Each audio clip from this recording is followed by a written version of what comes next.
If your brand belongs in the heart of the yachting world, this is where it happens. Yachting International Radio reaches over 1 million yachting professionals and enthusiasts every month, with 77 million impressions, 220,000 social followers, and 74,000 podcast subscribers. Our hosts are insiders, crew, captains, CEOs, trusted voices shaping the industry. This is targeted, high-impact advertising in a luxury niche. Visit yachtinginternationalradio.com/advertise. Your audience is already listening. Welcome to this episode of the Superyacht Laundry podcast. I have a returning guest, the gorgeous Mel from ISWAN. How are you doing? I'm very well, thank you. Thanks for having me again. Well, I always like talking to a friend. It's quite nice to catch up with what's going on with you guys. So how's ISWAN going? Busy as always? Very good. Yeah, we're exiting the summer where it tends to be a bit quieter, and we do our outreach work and our project work, and then we're ramping up into the winter season, which is where we have a lot of trainings going on. So that's always wonderful. But it begins to get busy for us now. Yeah, it's the beginning. This is like a couple of weeks before it all just goes a bit bonkers. Absolutely. Cannes is on the way. That's the first one that kicks off this season. Obviously, mental health still a big buzzword. Lots of things going on in the world of mental health. Mm-hmm. Lots of very caring people out there trying to make a difference. But I'll be honest with you, it's just there's a lot of information out there at the moment. Okay. There is a lot of information. And I think, we kind of, maybe a listener will prove me wrong that there might be a bit of an exhaustion point. I don't want to look at my mental health anymore, because we have been talking about it for a while. It doesn't mean we're going to stop talking about it. They could always be optimistic. But, it's still really a hot topic. So, from the last time we spoke, what do you feel like's changed in that short time? I do think there is an element of mental health fatigue. I think there is a general consensus of people understanding its importance, but actually we're finding through our trainings that people that are seeking the training through Seize the Mind do have some base knowledge. They're actually looking for something further now. And real kind of coping mechanisms on board, and something that's really practical and applicable, which, our training always has been, but it's quite interesting to look at our training now versus kind of 4 or 5 years ago, where people were coming in and it was like, well, no one's talking about this on board, to people coming into training now and it's like, oh no, we are talking about it in some cases, in other cases not, but particularly people that are, we find whole yachts that are seeking out the training to train as a crew will already be talking about it. People that come into our open online training where anybody from any yacht can come in. Typically you see people that are interested in this, but it's not quite commonplace on their yacht. So it's definitely a blend of both now, which is encouraging. But I do think there is this element of fatigue around the discussion around it. And the tide isn't, the current is going this way. There's no turning the tide on this. So I think more people just need to drop into the current, for want of a better phrase, and just accept it's kind of coming. And I think the younger generations are expecting it to be on board now. I think it's one of those things that unfortunately it does need to start maybe, a bit slower. It's one of those things it's not an instant. Think about your own realization of your own well-being that develops over time. So it's not going to be instant, but it's nice and encouraging to hear that boats are kind of taking it on. Yeah. So, they're raising the subject from individuals on board that are becoming aware of their own mental health and realizing the importance, and then encouraging other crew members. Because within that crew, there will be people that are at various levels of their own awareness of lots of things when it comes to mental health. So that's really encouraging. And that's also probably really positive as well, because that's quite organic. If that you're not forcing that's actually happening from their own kind of research or, you know, like I said, own awareness. So that's really positive. The only reason I mentioned the fatigue is because the barrage of information and also the inconsistency in a lot of the information as well. Like since this mental health rabbit has been let out of this hat kind of thing, I think the industry has kind of struggled to kind of have a common voice on it. Do you know what I mean? Like there is, as well as the pushback from people just saying, toughen up, you know, just be a bit tougher. Do you think we could be getting a bit more coherent a little bit? I think so. I think one of Season Mind's key messages has always been whatever training we do has to be applicable on board. So, but we want that training to be based in normally data and fact. So that's why it's quite important. Or I think in the industry, there's a bit of a spread in terms of what people are delivering. The importance is that people are singing from a hymn sheet that is very applicable to yachting. Yeah. Because that's part of the difficulty of working in the industry is it's so niche. Mental health in itself isn't niche. It's just the coping mechanisms you might rely on are more restrictive. So I think there is a movement towards people kind of making sure they deliver coherent and consistent training. Obviously, Season Mind have always offered mental health first aid training, but we have very specific examples that are yachting based. Whereas we also offer Unit 44, which is the yacht mental health and wellbeing, which is under IARMI, and that one, the syllabus has been set from a yachting background, whereas the MHFA one has been set in 27 countries worldwide and then applied to yachting specifically. Yep. So I think we're always quite certain that what we offer is we only do mental health and wellbeing. You know, we don't offer a variety of different areas and leadership or coaching or any of that. It's like, that's our bread and butter. And the courses we will offer will always meet the applicability of it being on board. Yep. And I think provided more people that are offering the training really have that applicability, then the whole industry will feel the effect of like using the tools that you get from that training to make a difference in the industry. Is when you get those sporadic messages that aren't as applicable on board, that it's like, well, what am I doing with this information? I can't do anything with it. Yeah. So yeah, it's moving in the right direction. We like to say it's with the boring ones in the background that are kind of always there.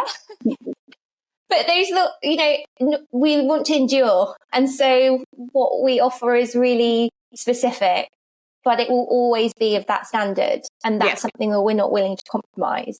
So we will always have something that's either recognisable like MHFA is in many, many countries, where you would then leave yachting and you would have that certification, it would be recognised. Or, for our yacht mental health and wellbeing one, which is IARMI accredited, it's recognisable under the Chief Stewardess COC and all those things. So you're always going to have something that is of worth. Yeah. And I think that's really important to us. I think it's really important. I mean, anything that's recognised ashore, obviously being, Yacht Pearls of Wisdom and Superyacht Laundry, I'm all about women.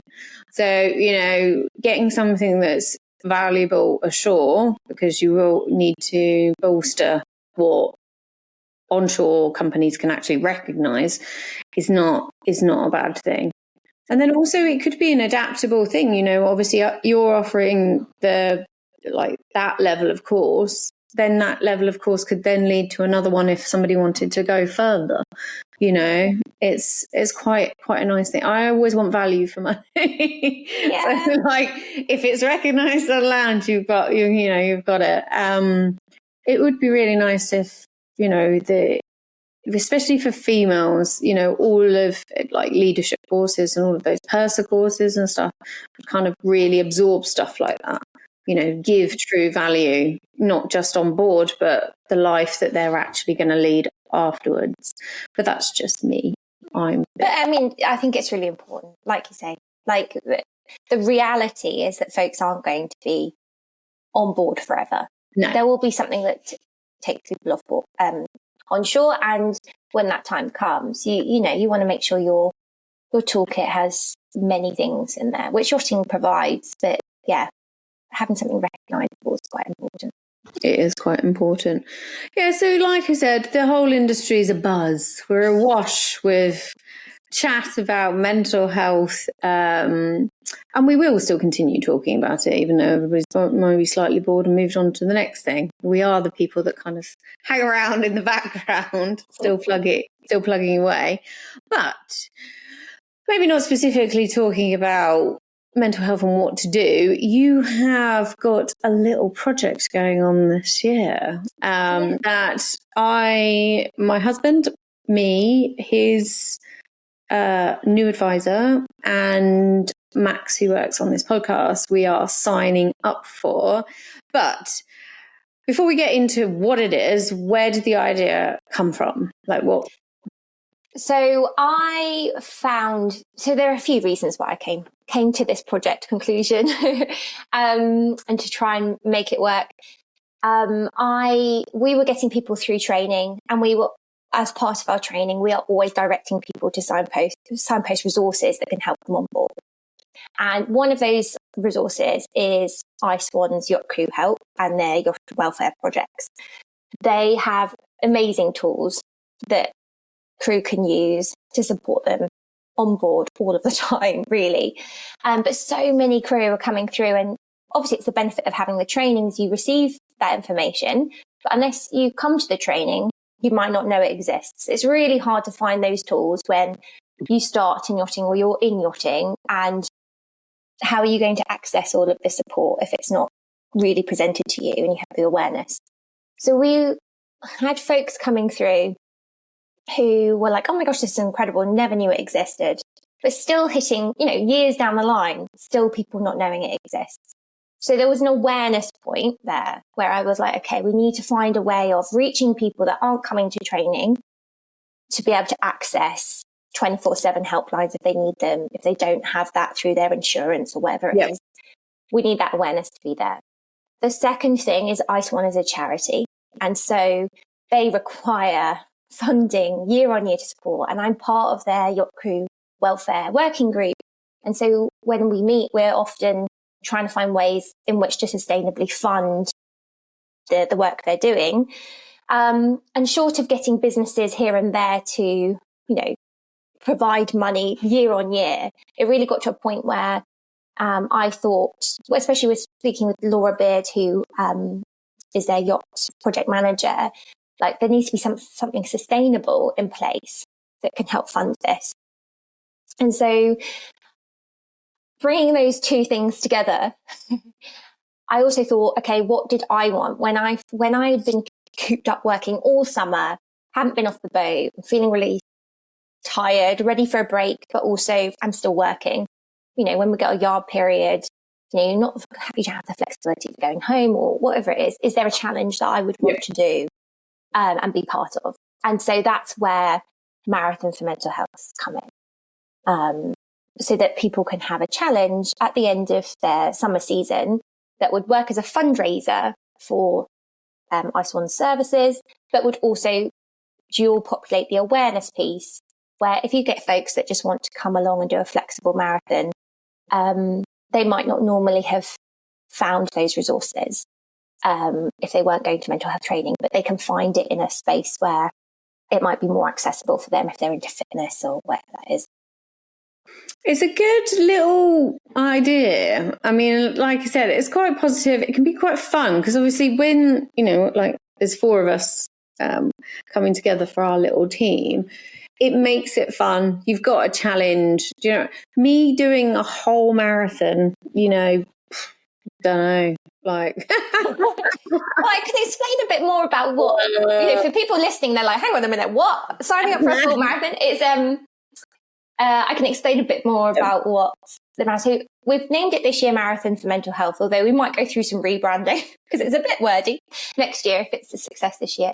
But effectively, Marathon for Mental Health is a flexible marathon for crew and yachting professionals who might be shoreside to be able to come together and run, walk or hike the distance of a marathon over a 3-week period. So we start it from the 10th of October, which is World Mental Health Day, and it closes on the 31st of October. So hopefully sandwiched between the seasons so that, maximum people have the opportunity to go ashore in the evenings maybe. And the idea is that you do the distance of a marathon across the period of time. I can get on board with that. Like actually trying to do, I've got a number of friends that have done at the actual London Marathon. So like in the UK, just no. Well, for my sins, I'm doing the London Marathon next year. I have no idea if I will make it. You get to the end. I'm sure you'll get to the end. Hobbling, however I get there. And it's supposed to be like, they said it's an incredible experience, but it's all the bit beforehand. So obviously the London Marathon's in the spring. You've got to train in the rain and the night and all of that. Lots of training over winter. And I think that's probably the bit that I'm like, no. But in terms of accessibility for crew, this was half of it. I was like, we can't arrange like a marathon because crew don't have the opportunity to train properly for it ahead of it. So there has to be something that you can go and do that works flexibly to your working careers. And your pace. And your pace, exactly. That's why we've tried to make it accessible. It's like, okay, most people should be able to do at least on a few weekends. Some good long walks. We've literally I can't wait to see your teams. We're starting to devise a bit of a plan of where we're going to go and how we're going to do it. I have done. So I did just after my daughter was born. I got into running and got quite, only up to 10K, but like I did get into it. And then, it's kind of fallen the wayside. So it's a good excuse for me to get back in there. Might have to do that with yoga just to make sure the pelvic floor is okay. Fair. It's at least then there is something to benchmark and work towards, right? And it's also going to get the endorphins flowing. And that was part of also our reason for trying to make this happen is that, our physical health is so entwined with our mental health and vice versa. And so if people have had a long season or, you're on shore and, your partner's been away for months and you might have that portion where they're back or they're less busy and they're in the yard, you might have a bit more flexibility to go out and do it. And it's, about carving out the times that you have something that can get the endorphins going to feel good. And that is the tagline for Marathon for Mental Health is feel good. And that's the aim. That is the aim, is that people. I don't know whether my husband's going to feel good by the end of the year. Like, he doesn't run anywhere. He doesn't even like walking. Like, if I'm really honest. So, Jono, who's obviously works with him, he's fit, so he's going to be fine. He's not like that long out of the industry. Let's hope everyone's not broken by the end of it. Oh, no. We don't go year on year to do it, but I think it comes year on year. When I mentioned to Tim about doing some training, he's like, I'll be fine. I'm like, what? Like, you kind of need to anyway. So it's going to make funny reels on social media at least. Exactly. I mean, it's really nice because you can sign up as individuals or as teams. So we've got some yachts that have signed up as whole teams, which would be lovely because it means guys out there, let's prove who can do it in the fastest time. There are some prizes. However, we're not doing it based on distance or. Everyone hopefully will meet the same distance, but it's about how much you raise for ISWAN. Okay. So we have fundraising targets. And then for the team that raised the most, as an average for the number of people that have participated, there'll be a team prize for them. And then for the individual that's raised the most, there'll be a Garmin runner watch. So we're trying to incentivize folks, but hopefully some healthy competition between yachts will really up the ante in terms of getting do a theme, the best theme for their marathon team. I think that would be really cool. Dolphin team, pirate team, They That's a were good well idea. into dressing up and looking ridiculous to do it. Well That's into great that. because we've got folks all over the world. So we weren't going to do in-person meetups, but that is now proving the best way for also getting folks that don't want to sign up for the full marathon to also participate. So tentatively, it's requiring a lot of planning.